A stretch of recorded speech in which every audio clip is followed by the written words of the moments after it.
Praise the lord. దేవునికి స్తోత్రం. ప్రభు నామములో అందరికీ శుభములు. ఈరోజు స్ప్రింగ్ ఆఫ్ విజ్డమ్ జ్ఞాన ఊట అనే కార్యక్రమం నందు లెస్సైన జ్ఞానము దేవుని వశము అనే అంశమును ధ్యానిద్దాం. ఈ కార్యక్రమంలో మీతో పాటు మీ బిడ్డలు పాల్గొనినట్లు తల్లిదండ్రులు వారిని ప్రోత్సహించి సిద్ధపరచండి. బిడ్డలందరూ కంఠత వాక్యం వీక్లీ క్విజ్ నోట్ చేసుకునండి. ప్రార్థన చేసుకుందాం. మహాపరిశుద్ధుడైన మా క్రీస్తు యేసు ప్రభువా, నీ నామమునకే లెక్కలేనన్ని స్తుతులు స్తోత్రములు తండ్రి. ఈ సమయంలో నీ వాక్యం ధ్యానించుకొనుచుండగా విని గ్రహించే మనస్సు మాకు మా బిడ్డలకు దయచేయండి. శ్రేష్టమైన నీ బోధనలను వాక్కులను అంగీకరించి వారి జీవితంలో వాటిని ఆచరించుటకు నీ ఆత్మజ్ఞానమును వివేకమును నేర్పించండి ప్రభువా. నిన్ను కనుగొనే వరకు జాగ్రత్తగా వెతుకుటకు నీ సహాయం మాకు అనుగ్రహించమని యేసయ్య పరిశుద్ధ నామములో బ్రతిమాలి వేడుకొంచున్నాను తండ్రి, ఆమేన్. వాక్యము సామెతలు 8వ అధ్యాయం 1 నుండి 21 వరకు. రాజైన సొలొమోను బైబిల్ అంతటిలో ప్రత్యేకముగా దేవుని నుండి జ్ఞానమును కోరుకొని పొందుకొన్నాడు. జ్ఞానం అనగా ఏమిటి? జ్ఞానము యొక్క అవసరము, దాని ప్రాశస్త్యము, దేవుని జ్ఞానమును పొందుకున్న వారి జీవన విధానము, జ్ఞానము లేని వారి జీవిత చర్యలు, జ్ఞానము యొక్క అంతరార్థము, భావము అన్నిటినీ సామెతల గ్రంథకర్త రాజైన సొలొమోను ఈ గ్రంథములో పొందుపరిచాడు. అందుచే వీటికి సొలొమోను సామెతలుగా ప్రతీతి. సామెతలు 1వ అధ్యాయం 7వ వచనం. యెహోవా యందు భయభక్తులు కలిగిండుట తెలివికి మూలము. ఈ వాక్యమే సామెతల గ్రంథం యొక్క ముఖ్య సారాంశము. ఈ అధ్యాయములో జ్ఞానము ఒక వ్యక్తిగా తనను గూర్చి తాను వేరొక వ్యక్తితో శక్తివంతముగా విస్తార శబ్దంతో ఎలుగెత్తి ఘోషించుచూ చెప్పుచున్నట్లు ప్రారంభించబడినది. వివేచనతో తన స్వరమును వినిపించుచున్నది. త్రోవలలో నడుచువారికి, రాజవీధులలో టీవీగా నడుచు ఘనులైన వారికి, నడిమార్గములలో నడుచువారికి జ్ఞానమును గూర్చి ప్రబోధిస్తుంది. ఇండ్లలోనున్న వారికి, పురద్వారములలో ప్రవేశించే వారికి, పట్టణపు గౌనుల నుండి వెలుపలికి వెళ్ళే వారికి జ్ఞానమును గూర్చి గట్టిగా ప్రకటన చేయుచున్నది. ఆ జ్ఞానము మొక్కలకు, జంతువులకు, సృష్టికి కాక దేవుని స్వరూపము పోలికలో ప్రాణాత్మలున్న మానవులకే దేవుని జ్ఞానము అను రక్షణ స్వార్థను గట్టిగా ప్రకటన చేయుచున్నది. సామెతలు 8వ అధ్యాయం 5వ వచనం. జ్ఞానము లేని వారలారా, జ్ఞానము ఎట్టిదైనది తెలుసుకునుడి.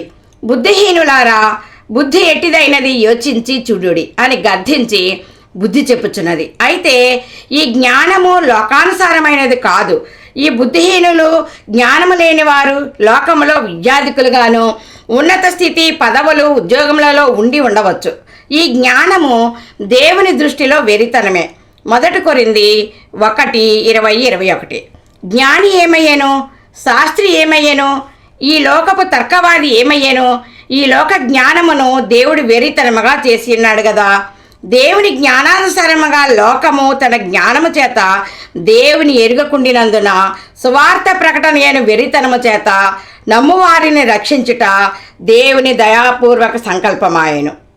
దేవుని జ్ఞానము శ్రేష్టమైన సంగతులను మనలను వినమని చెప్పుచున్నది. అవి నా పెదవులు యథార్థమైన మాటలను, నా నోరు సత్యమైన మాటలను పలుకును. దుష్టత్వము నా పెదవులకు అసహ్యము. సామెతలు 8:8. నా నోటి మాటలన్నీ నీతి గలవి, వాటిలో మూర్ఖత అయినను కుటిలత అయినను లేదు. అయితే ఈ శ్రేష్టమైన సంగతులు బుద్ధిహీనులు, దేవుని జ్ఞానము లేని వారు గ్రహించరు. ఈ మాటలు తెలివి నొందిన వారికి, అంటే రక్షణానుభవం కలిగిన వారికి యథార్థముగా ఉంటాయి.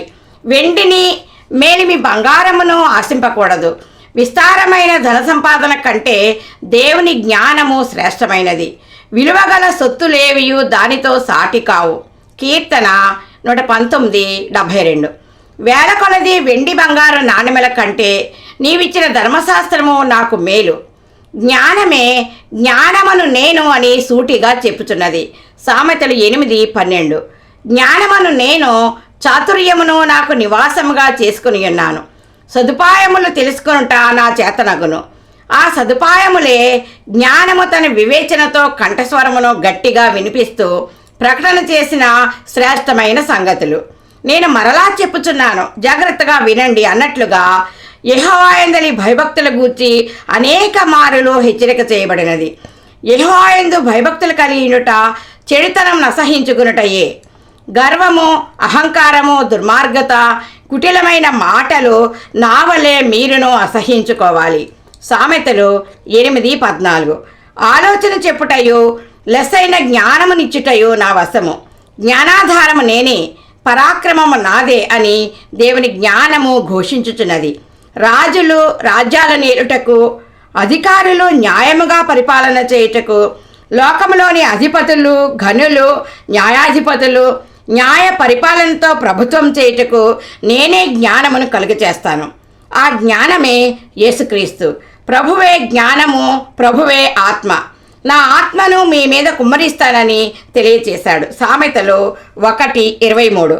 నా గద్దింపు విని తిరుగుడి, ఆలకించుడి, నా ఆత్మను మీ మీద కుమ్మరించదును.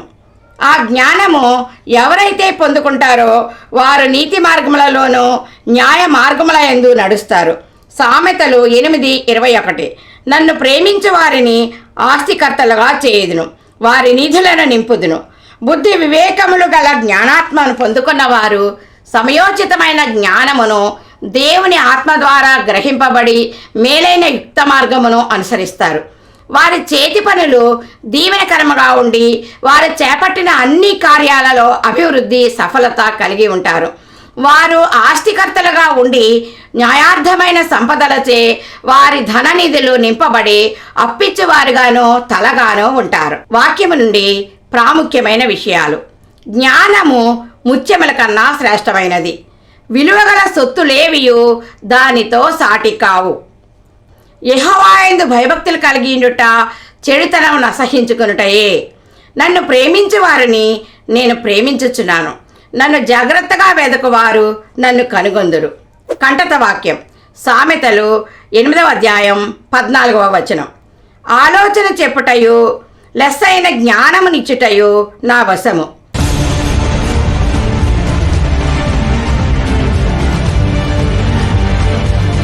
వాక్యం నుండి క్విజ్ జవాబులను కామెంట్స్లో పెట్టండి. క్విజ్లో మీరు పాల్గొని మీ స్నేహితులకు షేర్ చేయండి. క్విజ్ను ఫాలో అవ్వండి. 1. నరులకు మీకే నా డాష్ వినిపించుచున్నాను. ఏ పాటలు, బి మాటలు, సి కంఠస్వరము, డి కంఠశోష. 1. నరులకు మీకే నా డాష్ వినిపించుచున్నాను. ఏ పాటలు, బి మాటలు, సి కంఠస్వరము, డి కంఠశోష. 2. నా నోటి మాటలన్నీయు డాష్ గలవి. ఏ ప్రీతి, బి నీతి, సి భీతి, డి ఖ్యాతి. 2. నా నోటి మాటలన్నీయు డాష్ గలవి. ఏ ప్రీతి, బి నీతి, సి భీతి, డి ఖ్యాతి. 3. ప్రశస్తమైన డాష్ కంటే నా వలన కలుగు వచ్చుబడి దొడ్డది. ఏ వెండి, బి బంగారము, సి అపరంజి, డి కనకము. 3. ప్రశస్తమైన డాష్ కంటే నా వలన కలుగు వచ్చుబడి దొడ్డది. ఏ వెండి, బి బంగారము, సి అపరంజి, డి కనకము. దేవుడు ఈ కార్యక్రమమును ఫలింపచేయునుగాక. God bless you. అనేక మందికి వాక్యం అందించబడాలనే మా గోల్ రీచ్ అవ్వాలంటే లైక్ చేయండి, షేర్ చేయండి, కామెంట్ చేయండి, సబ్స్క్రైబ్ చేయండి. మీరు కూడా ఈ చిన్న పరిచర్యలో పాలు పొంది మేలు పొందాలని మా ఆకాంక్ష. మేలు పొందుకున్న ప్రతి ఒక్కరూ ప్రార్థన సహాయం కొరకు మాకు తెలియచేయండి. మా phone number 8639839464. God bless you.